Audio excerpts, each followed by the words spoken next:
My intention today is to share with you some highlights from a very unique story in the Quran. This is towards the end of Surah Al-Kahf, something we recite every Friday. And that's a sunnah way, the prophetic way of letting us know that there are lessons in the surah that are going to be relevant in our everyday life. And we need to review them and renew them, especially on the day of Friday. And this guidance is going to protect us from all kinds of difficulty. The story itself is very long, and if I went into too much detail, it would take longer than the allotted time for the khutbah, but there are things in particular that I'll try to highlight, and I recognize that there are those of you that are listening that may not be familiar with the story, so I'll give you some synopsis as we go. This is one of the events in the life of Musa alayhi salam. The chronology of it is not known, but it seems it's very much later on after his great missions have been accomplished. The challenge against the Pharaoh is done, the crossing of the water is done, the Israelites are they're in the desert now, etc. And it seems it's in that time frame that Allah Azza wa Jal calls him to task. He gives him a mission, essentially that he has to go learn something. The first thing I'd like to highlight is Musa alayhi salam's commitment to learning. He says, what I recited in the beginning of this khutbah, he said to his young student, you can say his intern, his fata, his young man, in other words, he took an assistant with him, and he says to him, لا أبرح حتى أبلغ مجمع البحرين أو أمضي حقبة. I'm going to continue and stay committed to this journey until I reach the place where two oceans meet. Even if it means I have to spend multiple lifetimes finding it. He's telling this to his student. And all of this, the purpose of this journey is he's going to learn from someone. So the first thing he's teaching his student is that more than anything else, he himself is a student. And he's teaching his student his own commitment as a student. It doesn't matter if it takes me multiple lifetimes to find this destination or not, because I don't know exactly where it is. I'm just heading in this direction and you're coming along with me. But don't ask me to quit, because I'm not going to. I'm that committed to learning. This is Allah's way of also teaching us that the knowledge He's about to learn isn't something trivial. Of course, you know that Musa alayhi salam is the most mentioned prophet in the Quran. He's also the recipient of the largest revelation. The Torah is significantly much bigger in volume than the revelation of the Quran. And he's, by that definition, he's actually the most knowledgeable of all human beings until that time. He has more knowledge of revelation than anybody else that has been given. And yet, this man is now being told, alayhi salam, that he is going to go learn. And by the way, his followers, what are they called? They're called people of the book, meaning people of learning. The people who take his religion, and even though they've made changes to it, they're called ahbar, people of ink. In other words, this is the messenger, alayhi salam, who inspired so much learning and so much knowledge that came after him. His people became known as the people of knowledge and the people of information and the people of the book. In any case, he's going to learn something that requires an extra effort on his part. Even if it takes him lifetimes, there's something unique and valuable about these lessons that even the book of Allah at the time is not going to teach him. He has to learn this from somewhere else. Even the Torah doesn't have this answer. And Allah won't just give it to him. He won't just reveal it to him. Allah says in the Quran, وَكَلَّمَ اللَّهُ مُوسَى تَكْلِيمًا. Allah used to speak to Musa alayhi salam directly, in direct communication, and engage with him in a very rigorous communication. And yet, Allah says, no, this is not the kind of learning that even Allah will teach you directly. You're going to have to go on a journey. So it is a very unique circumstance. You don't just pass over this little bit of information. You have to appreciate what's going on here. The most knowledgeable person in the world at the time is now being told, you have to go learn a lesson from somewhere else. And so he goes on this, what seems like an endless journey. Who is this person that he's going to learn from? What are his credentials? I mean, if Musa alayhi salam is the most mentioned prophet in the Quran, is going to become a student of someone, we must really learn his name and acknowledge him.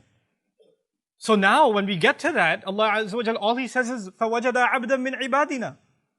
They found one of our servants. Literally, the Quran describes this teacher of Musa alayhi salam as one of our servants. I know that in our narrations and some of the opinions, we find his name to be Khadir or Khidr, it's pronounced differently. Quran deliberately does not mention his name. You would think this is a very important individual, and there's even an argument whether it's human or angel. It's not an issue in the Quran. The Quran didn't ask that question. We don't have to ask that question. The Quran gave us one bit of information about him. He was one of our slaves. What does that do? That actually teaches us something profound about those who reach the heights of knowledge. They are nothing more than a slave of Allah. Their titles, their credentials are insignificant before Allah. He's a mysterious figure that Musa alayhi salam just knows this is the person I have to learn from.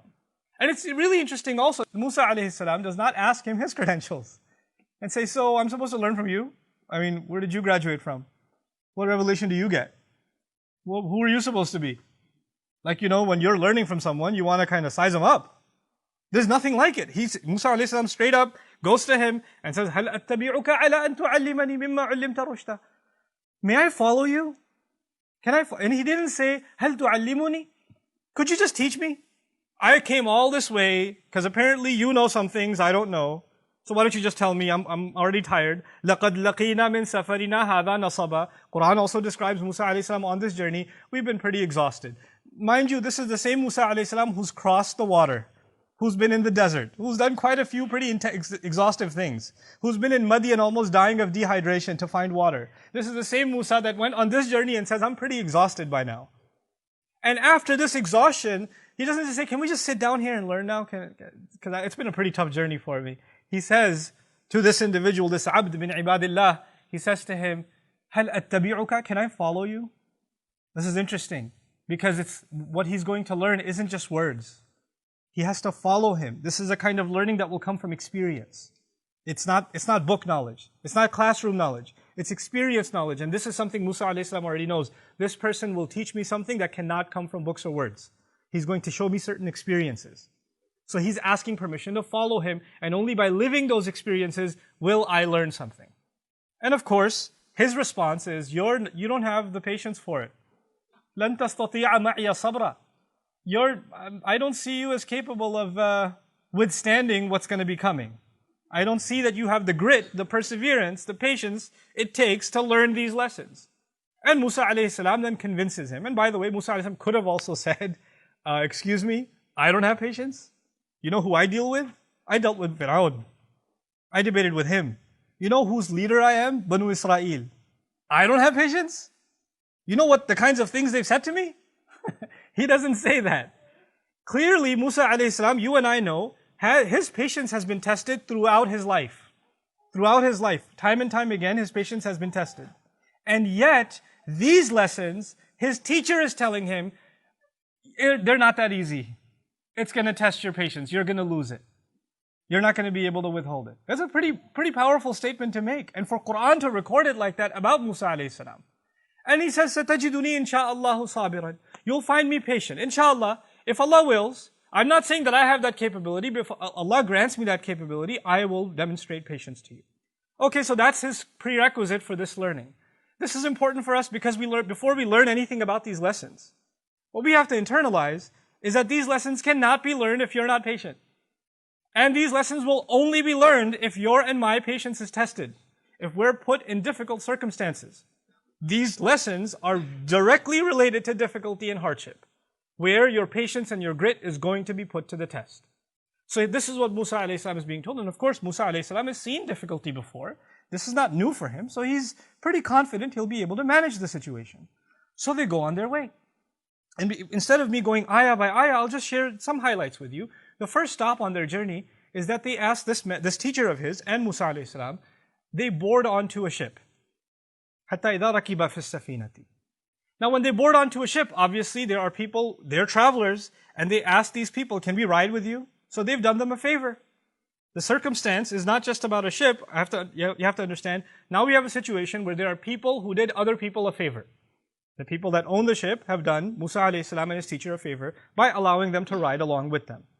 They go on this ride, خَرَقَهَا, he starts going, you can imagine, goes to the bottom of the ship and starts ripping out the planks and damaging the ship. It's now starting to sink from inside. And Musa alayhi salam's like, أَخَرَقْتَهَا لِتُغْرِقَ أَهْلَهَا? Have you just damaged this boat so you can drown the people that are on it? What are you doing? What an unheard of thing you're doing. لَقَدْ جِئْتَ شَيْئًا إِمْرًا. What a terrible thing you're up to. How could you do this? And the teacher turns to him and says, أَلَمَ قُلْ إِنَّكَ لَن تَسْتَطِيعَ مَعِيَ صَبْرًا. Didn't I tell you you don't have the patience for this?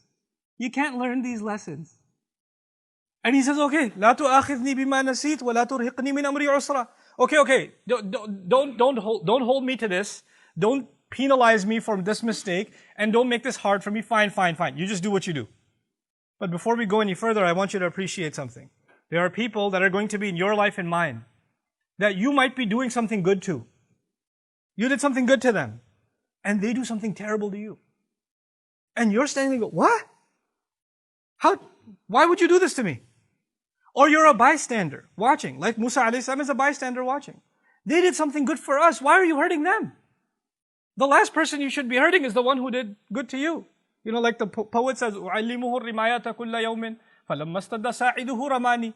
I taught him how to do archery every day, and when his shot got really good, he shot me. You know, this idea is so weird. I was helping you. I did so much for you. How could you turn around and do this to me? This is what Musa a.s. is shocked about. Anyway, this is the first lesson. They go on. He doesn't know what the lesson is yet. He's still got questions in his head. Why did this happen? You don't have the patience. Let's keep going. Time for lesson number 2. And they go on to lesson number 2, and they see this kid. They don't know who this child is. And he just kills the kid. This man kills a child. This child has done nothing to you. He's committed no crime. They don't even know him. Musa a.s. is in absolute shock. By the way, this is the kind of person, Musa a.s. is the kind of individual that when a person was being beat up, he intervened. You remember earlier on in his life. Somebody was being beat up and he intervened and said, you know, رَجُلَيْنِ يَقْتَتِلَانِ. And he went up and he punched the guy. Stopped it from happening. Now he's seen a child be killed. The shock and anger and frustration of Musa a.s. أَقَتَلْتَ نَفْسًا زَكِيَّةً بِغَيْرِ نَفْسٍ. Are you serious? Have you killed a pure, innocent soul without it having, or this child having committed any crime? What kind of unheard evil have you just committed? لَقَدْ جِئْتَ شَيْئًا نُكْرًا. And the teacher turns to him again with this corpse of a child in front of him and says, أَلَمْ أَقُلْ لَكَ إِنَّكَ لَن تَسْتَطِيعَ مَعِيَ صَبْرًا. Didn't I say to you, you're not going to have the patience for this. You can't handle this. قَالَ إِن سَأَلْتُكَ عَنْ شَيْءٍ بَعْدَهَا فَلَا تُصَاحِبْنِي.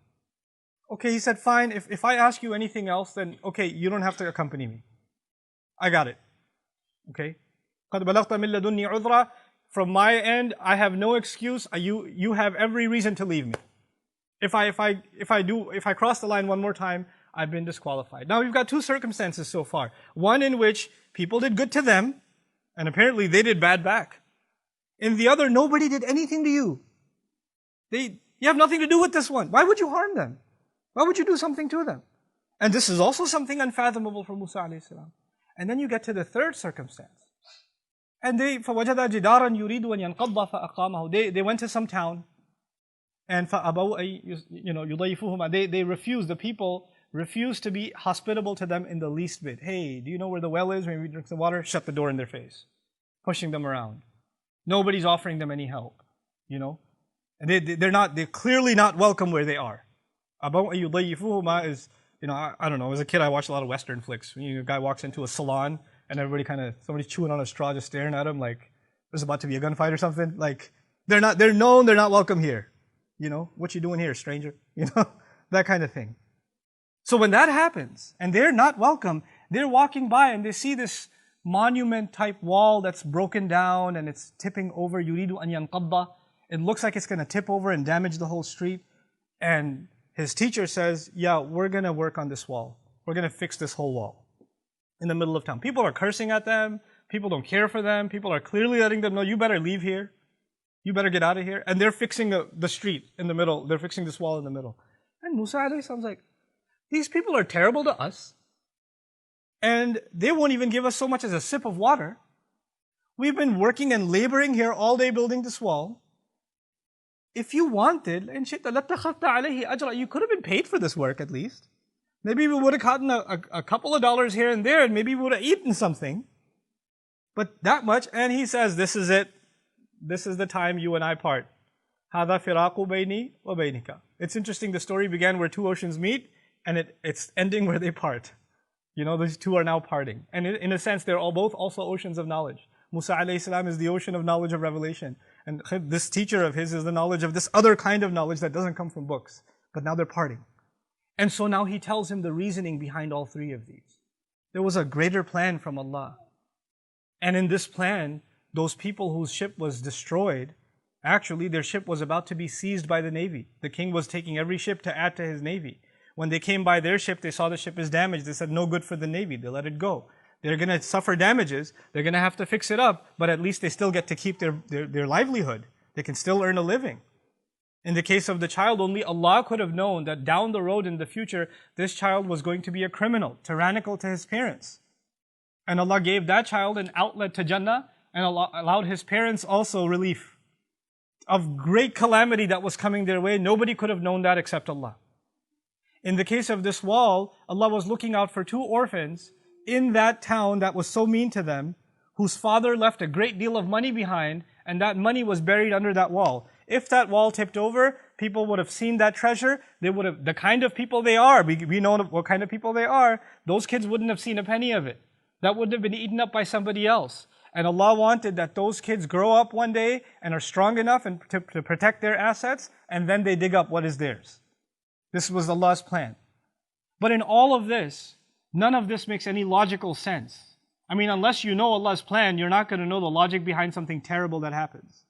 What I'm getting at is sometimes you're going to do good for people and you're not going to get compensated like that wall.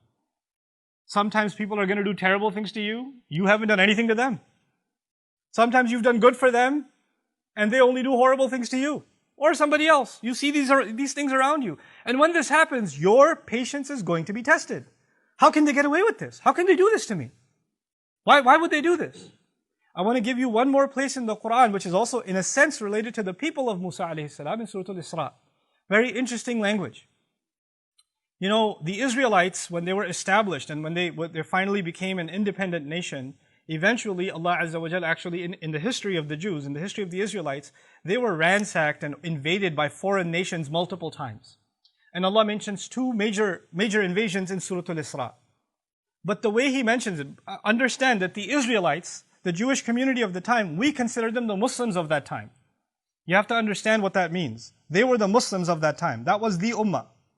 And they lived in a town, and then non-Muslims came, non-believers came, and invaded them. فَجَاسُوا خِلَالَ الدِّيَارِ. They broke into every home. You don't have to go further when you describe soldiers breaking inside homes.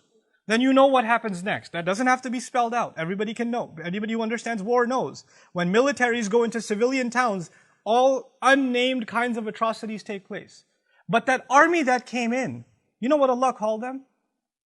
He says, بَعَثْنَا عَلَيْكُمْ عِبَادًا لَنَا أُولِي بَأْسٍ شَدِيدٍ. We appointed over you, meaning we sent to invade over you, servants of ours. The strangest phrase. Those people were disbelievers, enemies of Allah, pagans, attacking Muslims, and what did Allah call them? His servants. Sometimes people that do terrible, terrible things, they don't even know that they're serving a larger plan from Allah. They don't even know it. They don't even know that even in their rebellion against Allah, they are actually at Allah's service. They don't even know. The believers might not understand why this is happening to them. They don't see the future script. They don't have that curtain lifted from Allah, like in the case of the teacher of Musa, who said, look, this is going to test your patience because you don't know what's behind the scenes. All you see is what's happening in front of you. You don't know what's going on, in the background. This is alimul ghaibi wa shahada. Allah knows the unseen and the seen. We only get to see what's in front.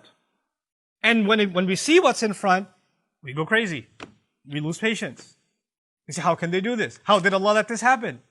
You know those parents who lost their child are not going to say, oh yeah, I guess he was going to get older and be a big pain.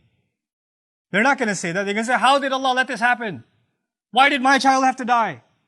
And those same parents, if that child lived 20 years later, I wish you died when you were young. The kind of pain you've caused us. Those same parents will say those words. But Allah knew. They don't know. Wallahu ya'lamu wa antum la ta'lamun. Allah knows and you don't know. Allah has knowledge and you don't have knowledge. This is the kind of lesson that Musa a.s. could not just have been told. He had to experience it. Why? Because you can read about patience. You can learn about it. You can listen to a khutbah about it. But if you're experiencing something, you're experiencing a kind of situation where you cannot understand why this is happening to you. Why is this happening to me? And then still know, لا تحسبوه شرا لكم بل هو خير لكم. Don't think this is a bad thing for you. There's good in this for you. There's good in it for you. If you can internalize that, then you've learned one of the most important lessons in the Quran. One of those lessons that could not have been learned easily even by the likes of Musa a.s. And if it's not easy for you and me to internalize that lesson right away, that's okay. It wasn't even easy for Musa a.s. We're not being expected to turn into angels. We're not being expected to not be frustrated, to not be angry, to not lose patience. That's not the expectation from Allah. As a matter of fact, even someone of that status, of Musa a.s., from ulul azmi min ar-rusul, if he can multiple times be told, look, you're losing your patience, told you you're not going to be able to handle it, then who are we? We are going to go through those circumstances. But this story and this guidance is going to remind us that we have to take a step back sometimes and just look at Allah's plan and say, I submit to it. There is something good in it, in this life and in the next. And you know what? I'm going to accept that. And this is the lesson that Musa a.s. had to be given. We are not going to have someone like, Musa's teacher who will walk around with us, and when something bad happens, he'll be like, by the way, I know you're frustrated, but you know the real thing, you lost your job right now and you're really upset, but actually a much better job is coming and you would never have even applied for it if this didn't happen, and you're going to move to the town you always wanted to move to, but that's all planned out for you, but I just didn't want to tell you that, so right now I know you're pretty depressed because you don't have any savings, you don't have money to pay the rent and the electricity bill, and everything's falling apart, but just wanted to let you know there's something in the source code you didn't understand. That's not going to happen with us. That's not going to happen. That's only with that messenger and that lesson that he had to learn. And through that we know that there's always a plan. Because of this story, we know there's always a plan. And the plan of Allah is always meant to be something good. You know that knowledge that this man had, or this individual had, I'd say, to be careful? How did Allah describe his knowledge? He says, آتَيْنَاهُ رَحْمَةً مِّنْ عِنْدِنَا وَعَلَّمْنَاهُ مِن لَدُنَّا عِلْمًا. He says about this individual, Allah gave him a mercy that comes especially from us. And then secondarily, he says, we gave him a knowledge that comes especially from us. In other words, that knowledge that he has, before it is even knowledge, it is a mercy. Before it's even knowledge, it is a mercy from Allah. That was important to mention because everything he did didn't look like mercy. It didn't look like mercy. Not from the naked eye, not from the eyes of the seen, but from the eyes of the unseen, there's mercy in that too. May Allah Azza wa Jal give us eyes of Iman and really a heart that can withstand difficulty, withstand hardship, whatever hardship you're going through in your life, whatever circumstances that are weighing down on you. And may Allah Azza wa Jal give you the faith to know there's something good behind this that is on the horizon. You just have to hold on to your faith. Barakallah.